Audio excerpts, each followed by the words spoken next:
Hi, this is Joanna from the channel Wise Slavic Mom. I cannot really go out, so this vlog will be inside, unfortunately. We've got some elements of nature.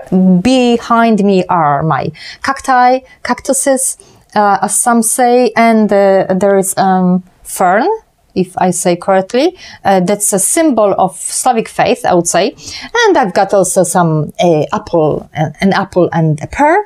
All right, so that's an element. So it's good to start. I'm not going to eat it. It's just going to be here present to make an atmosphere of nature. I wanted to bring up the topic, take the topic that recently appeared on Facebook of languages. I think it's very important. I don't believe in this, that we are all separated. I don't like globalist ideas too much. I like the globalist in the sense not hierarchical and political, but in the sense of common consciousness, being wiser.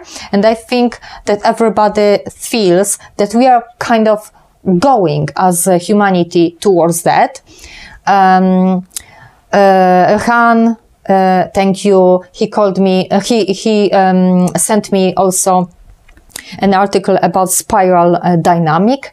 I knew it, I've seen it before in the context of education, and it also talks about humanity that develops in stages.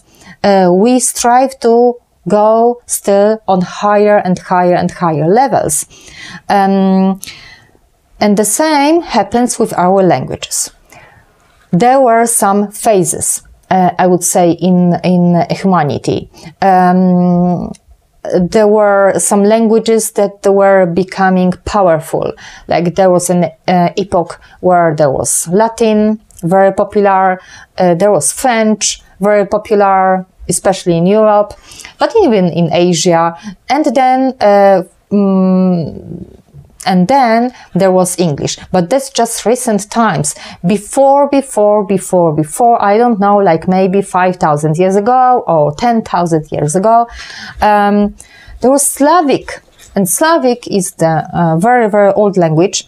And I'm going to show you in a moment a kind of schema where I tell you that Slavic, in fact, it's a huge number of people speak Slavic languages. Think of Russia, for example.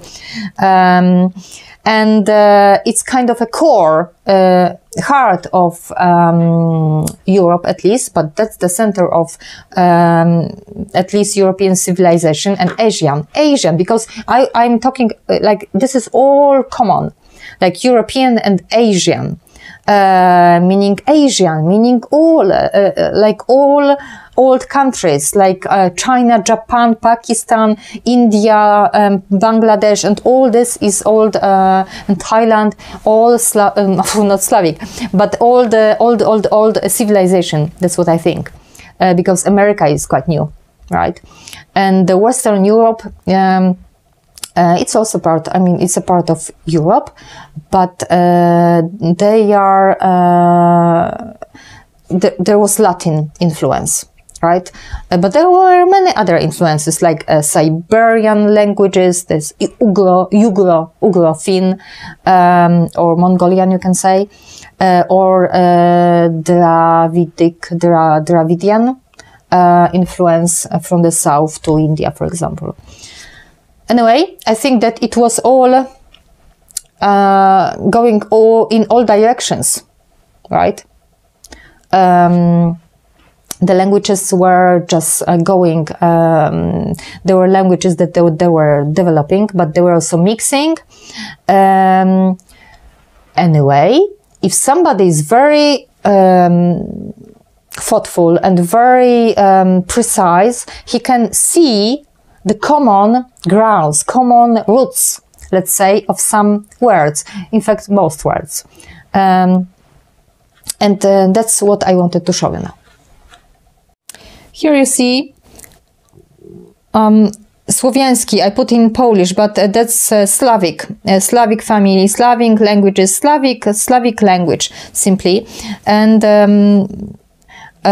here are some Dravidian, and here is Latin, civilization with the Roman Empire and all that. And here is Siberian languages, and it's all very simplified. And I think Slavic, it was all together with China, India, and all this, right? So old countries in old times. And you see the how I showed the arrows. I think the influence was going there and back. But kind of this was the center.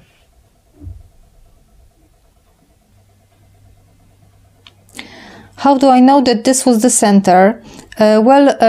Because I think that in Slavic languages we've got most synonyms. Like we've got many synonyms for one word sometimes, like big language families simply.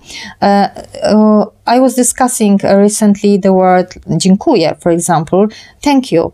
So we've got many. We've got dziękuję, Bóg zapłać, Bogu sława, spasiba in Russian, Bogu dziękuję, błagadaję, and now.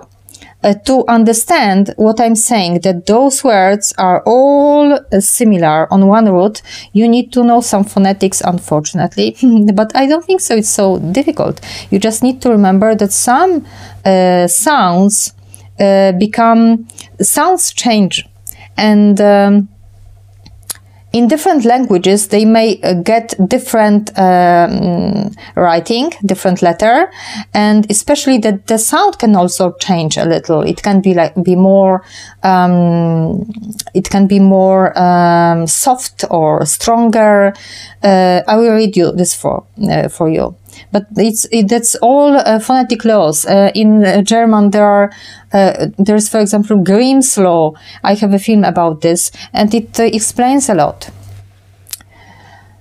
Those sounds are similar, meaning they are one root sound. In fact, d, t, z, j, t, t, z, c, ch.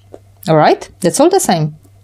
In different words, but it means that it's one language family. G, k, g, k. L, l, r, r, w, I, l. This is Russian. Or, for example, b, and this is a Russian letter, b, p. There are also other possibilities like b, and so forth. It can also become f, or v in some languages, but I don't need to show you that now. I just wanted to tell you that some words which seem easy, they are kind of complicated. For example, when you've got dziękuję, thank you, it came from many words, in fact. So the basic is one root, which is dzięk, or cich, and it basically can mean do something or give something. Because before, when you were doing something, it was also giving thanks, or doing something. It meant also at the same time work on the ground. So all the agriculture work, it was the only work at that time. And English work comes from Polish, or not Slavic rather, orka. Which means plow, okay, the work on the field with the earth, and okay, and anyway, we've got the word in Polish many which are connected: czcić, cić, czynić, and działać, dziać, and they are kind of connected. So, and as I told you, chi, ji, and de, it's very similar, and it's often the same root. All right. So let's look for it. I'm not going to very much explain everything here because it was supposed to be short. But let's see. For example, thank. You've got tychy, right? So thi, and here danke is German. So you've got the same. Here, you could think it's invisible here. No, it is. You've got cias, cić, czcini, czynić, and this is it. So tychy, ty, dy, here it's ci. And here, ci. And here, grazie, ci. All right. Now, where... okay, let's go to Asia. Even here you've got davdie, d, here you've got d, y, diech. I don't know how to pronounce that even. I think it's from Thai language. I don't remember, but I'm just looking for roots, you know. Dych, dania, that's Sanskrit, I guess. And here, arigato. But what have you got here? Gach, toch, tich, again. And there's g, makha. I don't remember from what language it is. Maybe you will tell me. But you've got, again, kich, gh, all those roots. Now, those g, k, I told you that g, k is here, g, k. It just means ku, it means towards somebody or for somebody. So in Polish, in fact, we've got dziękuję ci. So it's like dzici, dzici, cici, cici. So it's all those words. And it's even more, a little more complicated in those Slavic languages, because the meaning is very subtle and complicated, I would say. Because inside, like for example, in Russian, you don't have only spasiba. Spast, it's like spasit, it means save somebody. When, you know, when you give to God, He saves you. So it's all connected. But we've got also here zapłaci, Bóg zapłaci, or something like this, Bogu dzięki. But Russian people got also błagadaje, and inside is lots of stuff, like daje, dat, it's dziękuję, dat, dać, it's this, and then inside is łagoda. It was the name of God that took care of people and all that they were growing, all the food. Then błagać, it meant also ask for something politely, God, or here we've got God also, and God before it was the year. Year was also at the same time so God was also, it was God, it meant year. Like now we've got the name, the word rock. Before, I will not explain rock now, but before we had God was holidays. But at the same time, you see that you've got this here. Błagoda, błagodaje, and it's like, it's similar, all this, right? And sometimes the name of gods just meant what were the other words. Alright, so it meant also give, dawać. God, it meant all the holidays, but holidays is when you give thanks, right? When you give your dank, your well, special food, let's say, to God, or special thanks. And well, it's all kind of all inside all those meanings, and in here we've got some of that, just some of that. Okay, like g could be like k. if from that błagodaje, right, or czy Bogu, like Boku we've got here, and we could also think about Ra, because Ra was also, it's another, like rock, Ra meant God, simply, okay, Ra, the God, the sun. So, and here there are lots of influences, other influences, Latin, and the Roman Empire and all that. So all also pagan religion, a pagan tradition that came from to Latin from another side, because there is also Persian influence and so on and so on. And Persian also came from Slavic, so it's kind of all connected.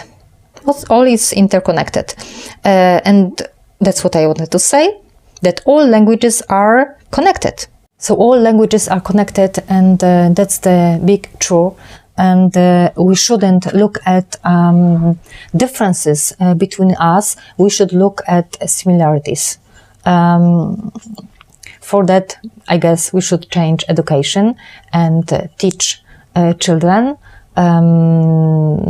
those connections, teach children etymology, history properly, honest history, just like it was, clear up some old stuff from the past, and we should teach them words, the connection between words, and how to see the world through the words, because it's possible. And the words has its meaning. It's not only the words are not only for communication. The words tell us exactly what the world is like, what is the meaning, what is God, and basically in the language is everything. Take care. Bye bye, Joanna.